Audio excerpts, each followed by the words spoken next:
Welcome back, welcome back, welcome back. Which show is that? Way before my time.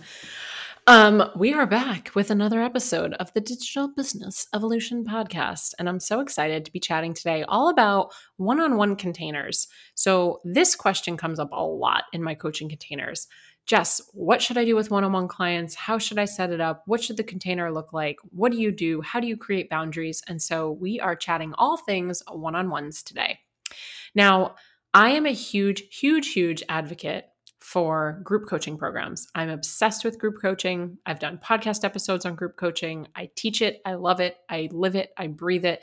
And I really think that they're still the best way to leverage your time to make a bigger impact, to make a bigger income, and to reach more people.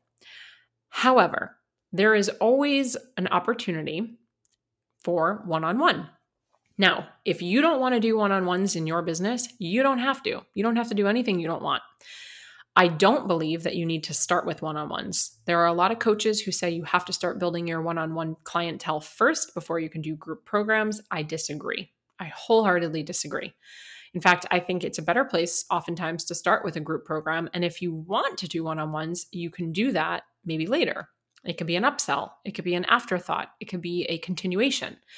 No matter where you are in your business, whether you're starting or scaling, one-on-one clients are always an option. Now, like everything, there is no one way, best way, or only way. There is no right way to run your business. So I can't tell you what to do. In fact, I'll never give you information that is just this generalized overview where it could be actually harmful for your business. But what I will do is I will tell you about what I do, and you can take what you want and leave what you don't. So I really don't think there's a best way to run one-on-ones. I've done many different things over the years. I do believe that one-on-one clients should be paying a premium. So while a high-ticket coaching program might feel really high ticket, I still believe that one-on-ones are most likely going to be an even higher ticket. The reason is you might not be spending as much time with these people, but they have a different access to you and your energy. And people pay for people, right? People are buying for people. And if you want direct access to me or to my team, you want to have availability where you can sort of just text me or maybe Voxer me or, I don't know, send snail mail to me, whatever that might be, then there is payment that comes with proximity. And so whatever you want to do, you can create however you want to create. I'm just going to teach you from experience what I have learned and what I like and what I don't like. So for me, when it comes to one-on-ones, I have found that both in my health and fitness business, as well as my business mentoring business, 3 or 6 months is generally really what a client would need to see some sort of a progress. Now, where I am today, this is June 2022, I actually don't offer one-on-ones for less than 6 months. And the reason I do that is because it really does take at least 6 months. Maybe it's 4, but either way, it's over 3 for my clients and I to really see some movement. Because so many of my clients are working off of a launch schedule, we might be together for 3 months, and in that 3 months, they might not actually launch. So for me to really get a solid grasp on their data and to have a full story and to read their analytics and for us to make smart business decisions, it really is going to take more than 3 months. So where I am today, June of 2022, I do set up a 6-month commitment with my one-on-one clients. It's a relationship. And for us to really see growth in their business, it's going to require time.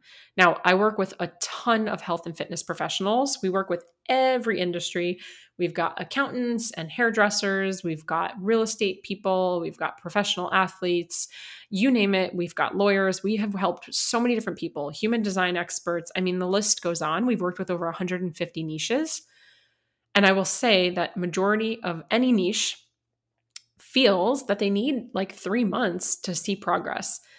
We've got a ton of nutritionists and dietitians who do testing where they'll send out stool samples and they need at least 3 or 4 months before they can really start to see if the protocol is working.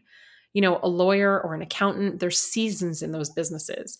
Accountants might need to work with you for more than just 1 quarter to see what your numbers are looking like or to get you through tax season. So I think it's really important with one-on-ones to not lock them into a contract in some sort of a manipulative way, but preset and pre-frame the expectation of how much time it really will take for you to be able to help them and for them to be able to see some of the transformation that they're looking for. With that said, like I said, I do a 6-month commit. In the past, I have done a 3-month, and then it's ultimately up to you. Do you want to charge them every single month? Do you want to do a pay in full option? Do you want to give them a discount if they pay in full? Do you make your people pay in full up front to sort of save their spot? Do you want to have a wait list for one-on-ones? You can really do whatever you want. For me, I don't launch my one-on-ones.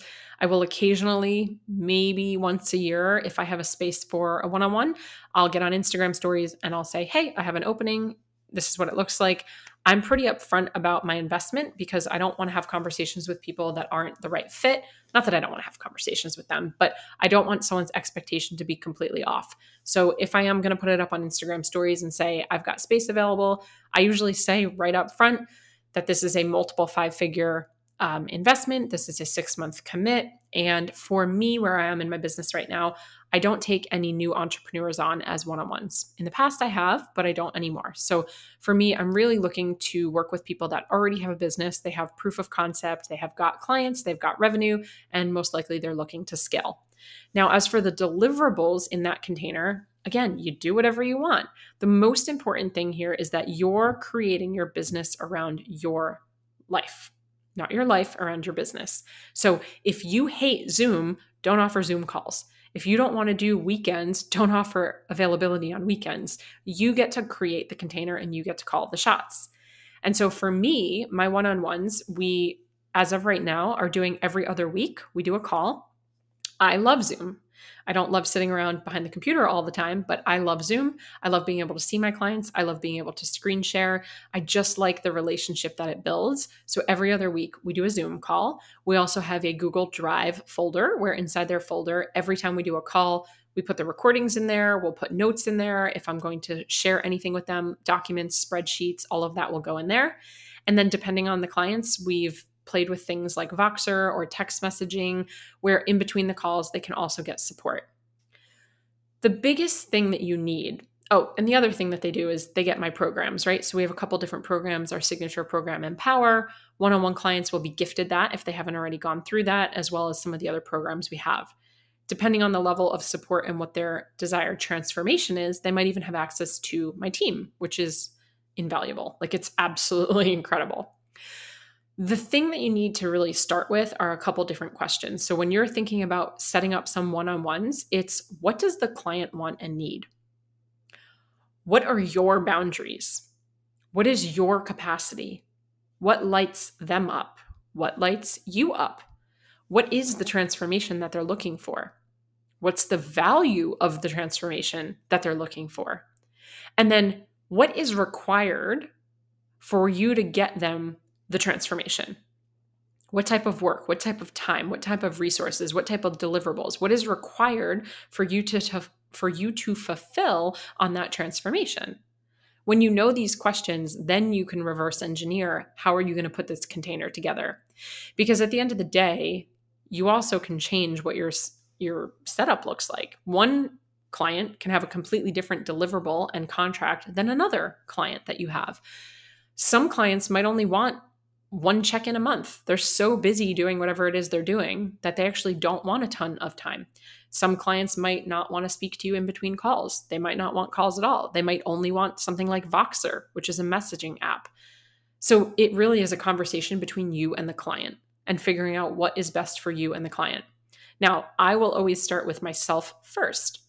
Now, I know that might not sound pleasant, because it really is about the client. It's not about me. But if I am not lit up about working with this person, if I don't have the space, if I don't have the capacity, then I'm not even going to say yes to this opportunity.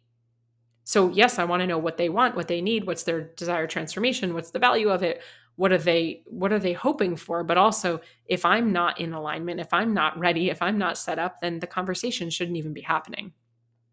Now, the biggest thing that I have found with any client, group coaching, one-on-one, agency model, evergreen, low ticket, do it yourself, doesn't matter what you're selling. Expectations equal experience. Now, this is what people say all the time. They say under promise, over deliver. And that's fine. But what that really means in my world is I'm going to set super clear expectations, and those expectations are going to create your experience. Now, if I exceed the expectations or I over deliver, then that's a sweet, juicy bonus. But I'm going to be super clear about the expectations. And the expectations are everything from the boundaries. When am I available? How long is it going to take for me to respond to you? How do you get access to XYZ? How do you get the most out of this experience? And again, you could use this for group programs as well. How do you utilize this experience? How do you utilize the portal or the trainings? What could you expect? What should you not expect? This is where we set the groundwork, the framework, the foundation of our relationship together. So really simply, I don't work on weekends. Now, of course I work on weekends. Of course I work on weekends. I would not have this business at this level if I didn't work on weekends. But when I say I don't work on weekends, what I mean is I don't have any expectation to work on weekends to my team or my clients. So if I decide to record a bunch of podcasts on a Saturday, that's up to me. But it's not expected to me. I don't set up coaching calls on the weekends. I don't promise to be in Facebook groups. I don't promise to be in Voxer. I'm unavailable during the weekend, and my clients know that, and my team knows that. So if a client texts me, a one-on-one client, they message me on a Saturday, they know that I might not get back to them until Monday, and that's okay. Now, if I choose to get back to them sooner, it's like a sweet, juicy bonus. But the expectation has been set, and the expectation is what creates the experience. It's only when we don't live up to people's expectations or we're out of integrity, we break our word, we don't keep our promise, that the experience goes down the tubes. Now we're upset, we're disappointed. We don't feel that we're getting the most out of our money, right? And so now we might want to complain or stop or who knows, but we're not having the best experience. So it's really about expectations. And the best way that I think that you can do this, especially with one-on-one clients, is through conversation. At the end of the day, communication is everything. Talking to each other. What do you want? What do I need? What do you need? What do I want? How's this going to work? What are the ground rules on both sides? What can you expect? And just getting really clear. Just getting really clear. Not with guilt or judgment or fear. Just clear. This is what I can do. If that's something you're interested in, then we can move forward. Now, a couple things I will say as little like bonuses. I am a huge advocate for contracts. I don't think we should be running businesses without contracts. There are terms and agreements, there are disclaimers, there's all sorts of stuff. But when it comes down to working with clients, I believe you should have contracts, period, end of story. All of our clients sign a contract, whether it's a client, whether it's a coach, whether it's someone on our staff, our team, if it's a group container, if it's a one-on-one client container, we cover our butts and we cover their butts and we have contracts.